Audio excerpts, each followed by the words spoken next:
been Carl Fronhofer, coach at Columbia, first full season here at the helm. Could you kind of tell me your thoughts about what it was like this year as the head coach? You certainly were part of the program before you got this opportunity, so how was the transition to being the head coach for you this year? I think the transition was pretty smooth. You know, I mean, day to day, for the most part, you kind of do the same things, recruit and training guys. Obviously, you have some more interaction with administration and alumni and things like that, but being there 3 years before really helped make the transition smooth. I mean, you certainly, I think emotionally, you feel things differently as the head coach. That's the biggest difference. Right. But in terms of getting the job done, you know, you just kind of, you do what you've always been doing, and things work out for you.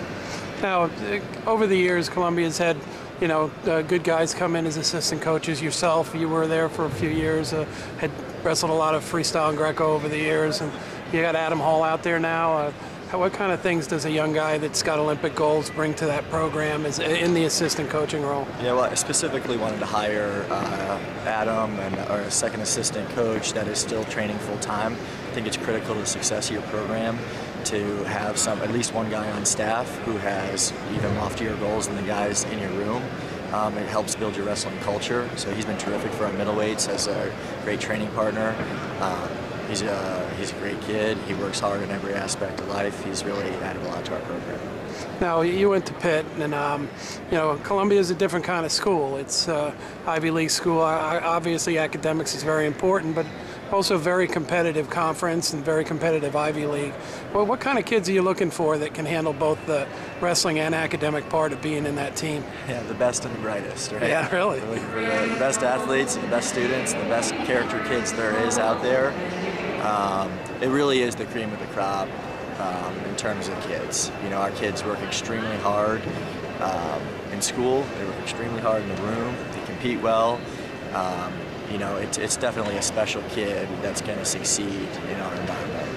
The other Ivy League teams that are in wrestling, you know, obviously have gotten more and more competitive over the years. Cornell right now has been one of the elite programs in the whole country. Have you set the kind of goals to be able to be the champs in the Ivy, champs here at the IWA? Is that the kind of challenge you throw out to the athletes in your team? Absolutely, yeah. I mean, that's the only goals you can have. I mean, you have to set the bar as high as possible. I think if you're not doing that, then you're certainly doing the wrong things. Now, you offer these guys a little bit of New York City there. Is that something that you're able to turn into a real good recruiting thing? That, you know, one of the biggest, most and interesting places in the world is where you guys are located. Yeah, I mean, New York City is arguably the greatest city in the world, so it's certainly a tool that we use in recruiting. Sometimes it makes you and breaks you. I think that going to Columbia is one of the most unique college experiences in the country, and it has, I believe, one of the greatest things to offer, which is New York City on top of one of the greatest educations in the world. So what kind of style will a good wrestler in your program be? I mean, obviously you were very versatile. You know, did a lot of Greco, switch over to freestyle, you're a national team member in both. Are you looking for somebody that has goals outside of just college too? Yeah, I want mat rents. Just like every other coach in the country, they want kids who wrestle year-round. I recruit really hard out of Fargo. I think if a kid is, you know, he's placing and winning a state tournament, and then he's putting the time in the summer and has goals to be a Fargo All-American and national champion, those are the kids that I want in my program. Those are the kids who are going to succeed in my program just like any other program in the country. So who should we watch out for this weekend and next? You're going to have a few guys making it to the Nationals, I'm sure. Yeah, we got 2 automatics already, Steve Santos at 149 and Jake O'Hare at 157. We got 3 guys wrestling this morning in the County semis to get their bids, with Kyle Gilchrist at 33 and Stephen West at 174 and Kevin Lester at heavyweight.